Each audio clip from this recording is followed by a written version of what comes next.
Olá, voltando, prosseguindo com o modernismo. Diante disso tudo, a gente vai ter assim alguns momentos marcantes que a gente chama de fases do modernismo, tá? A primeira fase é a fase heróica que eles chamam, tá? Primeira fase que corresponde ao momento de 22 a 30, porque eles estão ainda trabalhando a ideia de como ser modernista no Brasil, o que a gente pode fazer para mudar essa visão, né, arcaica de que só o que vem de fora é bom. Ela é chamada de heróica porque ela teve o objetivo de destruir tudo que tinha de acadêmico, academicista, tá? Ou seja, a visão de que tudo que era da Europa era importante, que as nossas culturas, tudo isso não eram importantes. E aí a gente vai ter como principais representantes desse movimento, né? Vamos dizer assim, entre aspas, os pais, né? Que deram o pontapé inicial para isso, tá? Mário de Andrade e Oswald de Andrade, que não são parentes em hipótese alguma, tá? Assim como não são parentes de Carlos Drummond. Manuel Bandeira e Antônio Alcântara Machado. Manuel Bandeira pela sua poesia. Antônio Alcântara Machado por suas crônicas, tá? Ele é autor de Brás, Bexiga e Barra Funda. E retrata bem a região dessa época aí. A poesia era a forma de expressão predominante dessa primeira fase modernista que vai passar por mudanças radicais. A poesia aqui no Brasil era toda quadradinha, bonitinha, seguindo padrões, né? Terceto, o soneto tinha que ter 2 tercetos, 2 quartetos, e a ode tinha que ter um padrão. Quer dizer, era obrigatoriamente seguir padrões e colocar mais ou menos o que você pensava lá dentro, tá? Ou, às vezes, a maioria das vezes não se colocava o que pensava, porque sabia que ia ter uma repercussão negativa. Só que esses poetas e escritores dessa época acham que não, que você vai colocar o que você quiser, você que está criando o texto, você tem que fazer da melhor forma que você julgar interessante, tá? Aí a gente tem o Mário de Andrade, Oswald de Andrade, Manuel Bandeira, Guilherme de Almeida, Menotti Del Picchia, que muitas vezes fica ignorado na poesia aí, Cassiano Ricardo e Raul Bopp. São grandes poetas, grandes escritores, todos eles merecendo serem lembrados. Só que quem marca realmente é o Mário de Andrade e o Oswald de Andrade, tá? E hoje em dia está se descobrindo mais Manuel Bandeira. Mário de Andrade e Oswald de Andrade marcam a poesia. Alcântara Machado marca a prosa, como eu falei, Brás, Bexiga e Barra Funda. Ele vai retratar bem essa região de um regionalismo mais carcamano, vamos dizer assim, né? Marcado por características que interferiram na cultura de São Paulo. A segunda geração modernista, ela já é uma tendência mais equilibrada do negócio, né?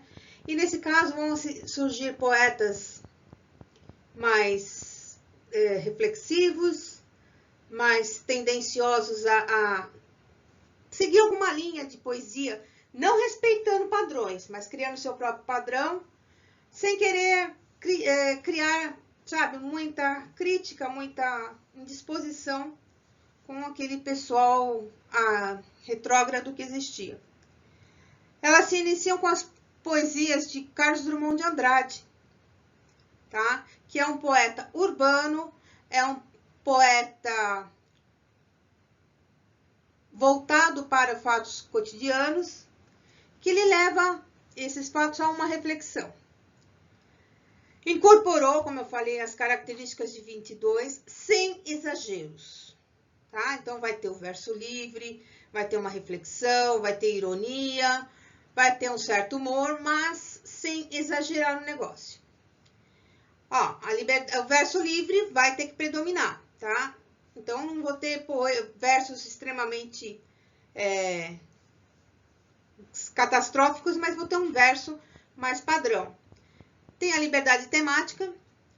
Eles introduzem a linguagem coloquial e o tom irônico da poesia. Mundo, mundo, vasto mundo. Se eu não me chamasse Raimundo, como me chamaria? Então, quer dizer, o Drummond incorpora bem isso com uma fase muito mais crítica, mais suave, bem-humorada. Na poesia, a gente tem Vinícius de Moraes, tá? Que é conhecido pelas suas letras de música, como cantor também. Cecília Meirelles, tá? Mais sentimental. Murilo Mendes, Jorge Lima, Carlos Drummond de Andrade.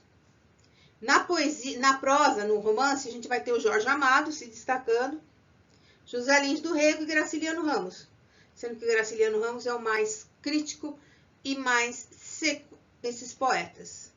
Vale a pena ler Graciliano Ramos, tá?